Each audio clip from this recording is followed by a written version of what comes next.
Hi all, welcome to my channel, Quilter Chris. My name is Kristen, and I wanted to share with you how I store my Lori Holt templates. Now, this is kind of near and dear to my heart because I had some templates, and when we moved into this house almost 2 years ago, I either gave them away or I lost them. I'm not sure what happened to them. So I went searching on the internet, on good old YouTube, for some ways to store these. And I found one lady who stored it like this, and then she also kept it in sleeves and a binder. I'm not going to do the binder portion, but I wanted to show you how I store these. And I used most of her idea, and I'll link her down below. But it really keeps them in order. So essentially, I store them like this. Now I have a hook that hangs on the door that I hang these on, and that works for now. If I get more, I might need to move them, but I really like this. You could hang these on a hook on a pegboard. You could hang these on a command hook. They're not super heavy, although once you start having a bunch of them, then they'll get heavier. But I really like this with these rings. Now, these rings I got on Amazon, and they are 3-inch binder rings. They're big enough that you could wear them as a bracelet if you wanted to. So I got a package of these. I'll give a link. I don't get any money for this. I don't have one of those Amazon accounts right now where I get money from this. I'm just sharing with you what worked for me. So you'll need a binder clip like this. Now, I have some smaller ones, and that might work if you just have a few. Like this set doesn't have a whole lot, but some of these sets have a lot. So, like this one has 63. This is her How to Build a Scarecrow. This one is my Happy Place. It doesn't say on there how many. It looks like 38, so it's not quite as heavy. But I think it's important to save these because some of these shapes, like the circles, you can use in a lot of different quilts. So what you'll need to do this, going back, is you'll need the 3-inch binder ring, you'll need your set of templates, and you'll need some kind of hole punch. So this is your standard inexpensive hole punch. You can get, I mean, I'm sure we got this on Amazon or Walmart or something. It's just a couple of dollars. Or this is our fancier paper craft one. It's got the hole punches here on the side. Either of these will work. You use that, and I'll show you how I do this. So you're going to open this up, and you need to be mindful, like mine came with the corner bent. You want to try not to bend any of the parts, but really you're just going to want this front one so you can remember what it is. Now, these come in a resealable bag. So conversely, if you didn't want to spend all the time to do this, you could also punch just a hole in the bag and hang it up like that. I will save these bags because I use them when I cut out quilts and I need to separate the pieces. I like to use Ziploc bags to do that.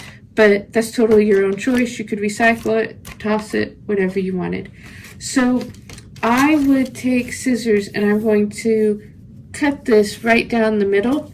And I'm going to take out the staples because mine has staples in it. So the template sets you get at your quilt store usually are not this beat up. This is from Amazon.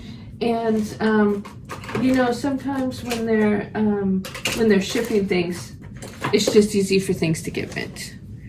But we're just going to cut this down the middle. And I try to do this as soon as I get the template so I don't forget and I don't have a chance to lose it.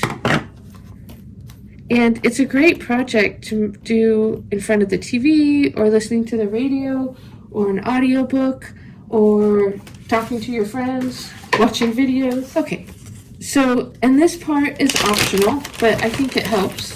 Basically, you're just going to toss these out right here, and you're going to put them in numerical order. So how I do that is, so it has a letter and a number, right? So I'm going to take and put them in piles of 10. So all the 30s, all the 10s, all the 20s, all of that. So I'll do that and then we'll be right back. Okay, so I have all mine sorted in piles according, so these are the 20s, 30s, 40s, 50s, 60s, the single digits, and then the teens.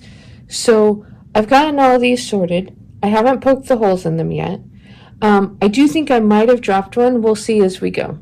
So now what I will do is I am going to scoot these all over, and I'm going to pull down these here that are the single digits. Now, when I made my piles, I didn't put them in order yet. So as we have these scooted over, we make room and we have this. And now I would put them in order. So this is 6, 8, here's 3,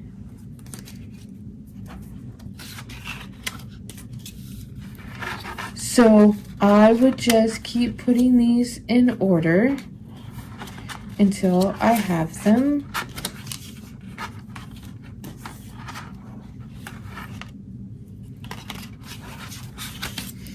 And that I have them all going the same way. So like that, okay? And I have my ring and my hole punch. So I'm going to use this hole punch and I'm going to use this side, the bigger side. It doesn't really matter where you punch your hole.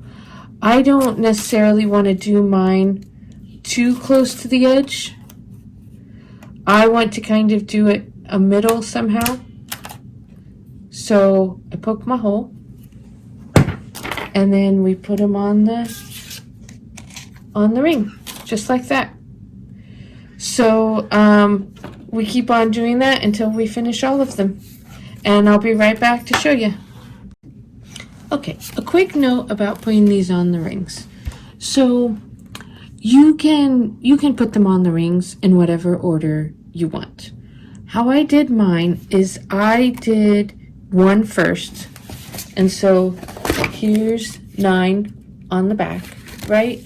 And so as I keep putting them on, then they'll be in order going away from me, if that makes sense. So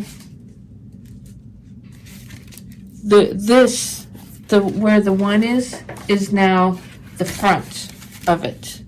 And I will put the tag, when I cut the hole in it, I'll put that in front of 1.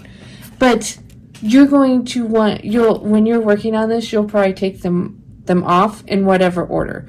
So it may be you want to start with the last number. So in this case, 63 or 62. You might want to start with 62 and do the 60s first and then the 50s and the 40s so that you can take them off so you do the first set first and take them off in that way. But it really depends. Maybe you want to look through the quilt pattern and put them on in the order that you put them in the quilts. However works for you. So those are just some ideas. I'm just putting mine in number order.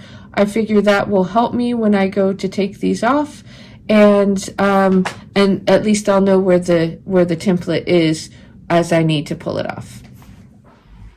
Okay, so we've gotten all of our templates on here. I poked a hole in our front cover and I put it on the front and it snaps together. And that's all there is to it. Then you can hang it up. And it makes it much easier to keep these all ordered. I hope that helps. Thanks so much for watching.